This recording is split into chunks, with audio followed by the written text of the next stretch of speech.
What's up, Taiwan? I'm Erika Liu with news from here in Taiwan and around the world.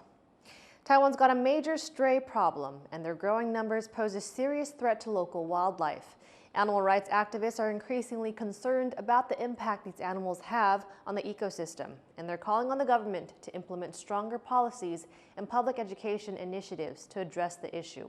Our reporter Sandy Chi explains. Dogs and cats are everywhere in Taiwan. While they are beloved pets and companions, they're actually considered invasive species.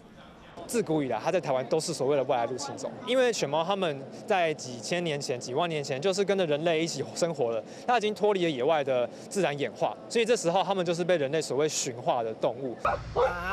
In 2022, dogs and cats were added as invasive species in Taiwan's official list of animals in the country, just like the green iguana and African sacred ibis, due to the threats they pose to the country's wildlife.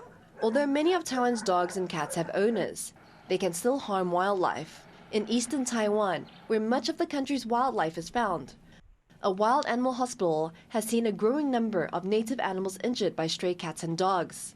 They went from just treating 5 cases in 2020 to 84 in 2023.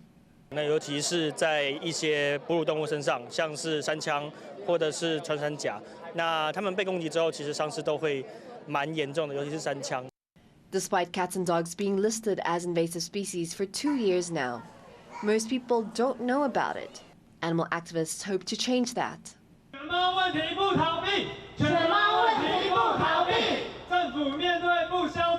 Over the weekend, animal rights groups took to the streets of the capital Taipei for the Walk for Wildlife March.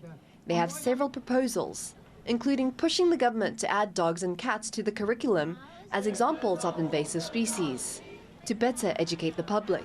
However, this brings up another problem. Taiwan has a no-kill policy for shelters. How can the country manage its stray population? 其实外来入侵种它不是只有扑杀这一条路可以去解决，我们要做的就是把它们带离野外，跟大家一起讨论，我们才能够去想出最好的解决方式。Taiwan is home to around 160,000 stray dogs. To reduce the threat they pose to local wildlife, the government has been implementing the TNR method, which means trapping, neutering, and then releasing the animals. However, animal activists say that this method is not effective enough. 其实我们还是需要超过10年的时间，这些狗它们这些游荡犬只，它们经过 TNR 之后，才能够真的减少数量到没有。它们其实是没有这么多的族群去跟这个10年消耗的。Despite the TNR efforts, the stray dog population is still growing, climbing almost 5,000 according to the latest numbers. There aren't even official figures for the stray cat population.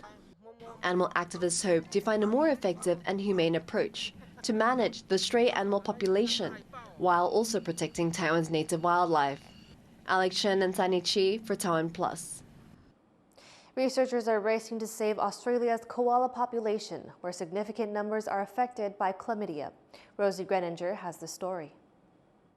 This is a Junie, an orphan koala joey rescued from the side of the road in Sydney after her mother was hit by a car and killed.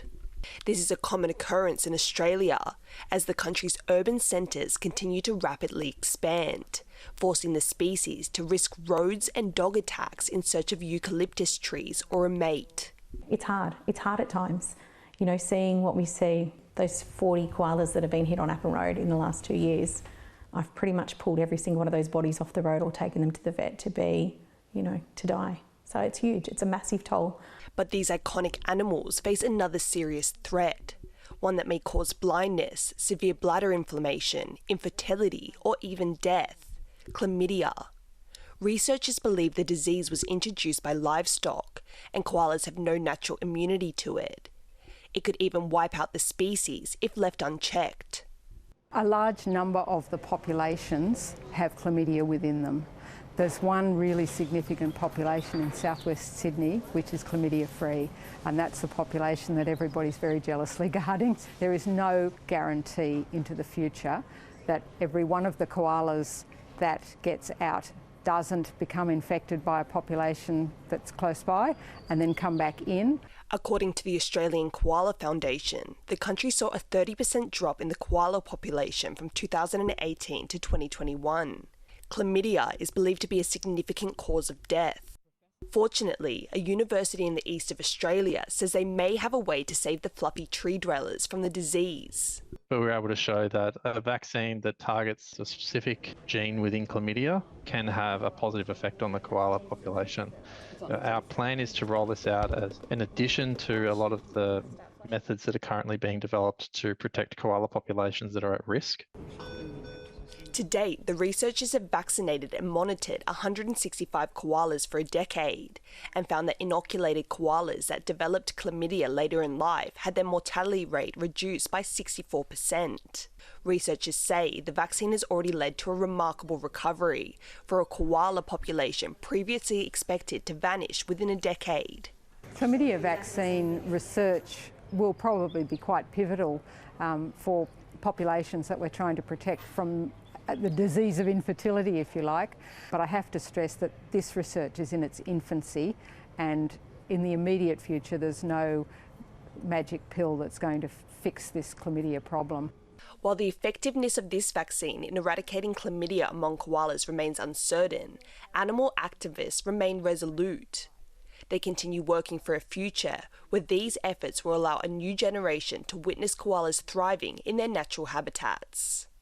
John Su, Sandy Chi and Rosie Greninger for TaiwanPlus. Dragon dancers have gathered in Taipei for a large parade to celebrate the traditional art form and to help pass it on to others. Cadence Quaranta reports. Dragon dancing groups from all over Taiwan are parading down the streets of Taipei today, celebrating a traditional art form that dates back thousands of years. Dragons are considered lucky in much of the Chinese-speaking world, and dragon dancing is seen as a way to scare away evil and bring in prosperity and good harvests. Dancers have to work as a team to make a long dragon body look like it's jumping and playing. The dragon traditionally chases a pearl. Today, there are dragons of all different colors, styles, and sizes. The National Center for Traditional Arts has been organizing events like this one for the past 4 years, all with different themes based on the year's zodiac sign. Dragon dancers are here today because it's the year of the dragon. 我们就可以看到有高跷的龙哦，我们可以到飞龙在天的飞龙，我们也看到有灯泡的龙，也看到呢所谓的这个直排轮的龙，所以我们可以透过各式各样，让人民可以感觉到其实台湾文化的精彩，尤其是地方常民文化的精彩。我们呢都是负责在做一个文化传承，来推广这些义政啊。因为现在我们的龙镇的龙角人数逐渐减少了，所以我们就是来推广，看能不能招收一些新血这样子。传统技艺不能让它失传，失传的没落就没有了啊，就没有得看了啊。很好玩，因为很热闹。